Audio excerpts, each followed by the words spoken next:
Hey there, it's Joseph, and welcome back to the San Miguel de Allende Secrets YouTube channel.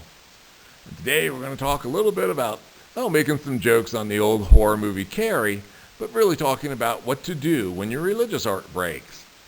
As always, if you need additional information, in the box below there's links to various websites, including one that'll take you out to Amazon that has all of the best-selling books in the San Miguel de Allende book series. A couple on their honeymoon scheduled a tour, so I wanted to get them the standard Mexican wedding gift, an infant of Prague, as seen here to the left. The infant of Prague is a foot-tall, toddler-sized version of Jesus made in, you guessed it, Prague. He was given to St. Teresa, who was on her way to a wedding, thinking, this is a way cool wedding gift, and she bestowed the art to the couple. The couple later re-gifted it for their daughter on her wedding day, and when she passed, it returned to the Carmelite convent of St. Teresa, once belonged to.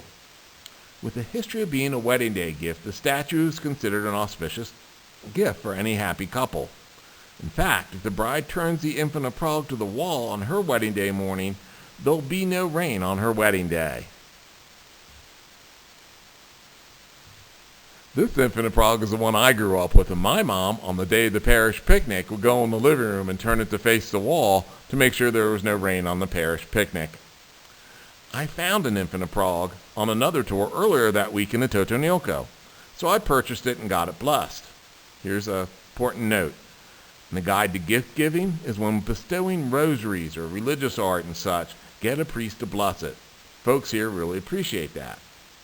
Now, a smart lad would have held toddler Jesus in his lap for the rest of the tour, but I placed him in the back of the SUV as I needed my hands to talk.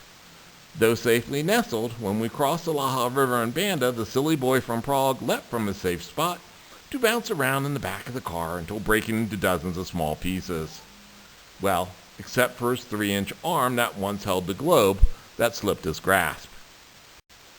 Once home, I cleaned the car and placed the pieces in my kitchen sink.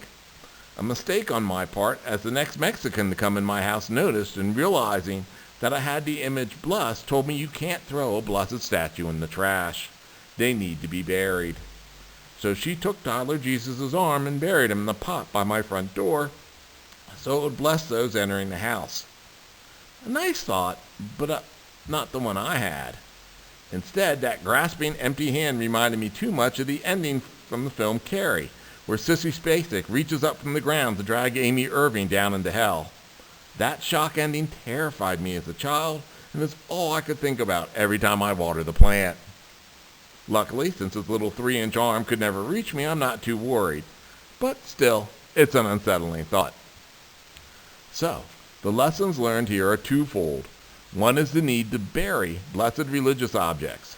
The other is that you do have an undamaged grasping hand. You may want to provide yet another accident to break the appendage into smaller pieces. Meanwhile, the newlyweds seem perfectly content with a free book from my San Miguel de Allende's book series, which, for the record, is far easier to wrap up than a suicidal toddler Jesus. As always, feel free to click like and subscribe, and you'll be notified as new videos as they come out here on the San Miguel de Allende Secrets YouTube channel.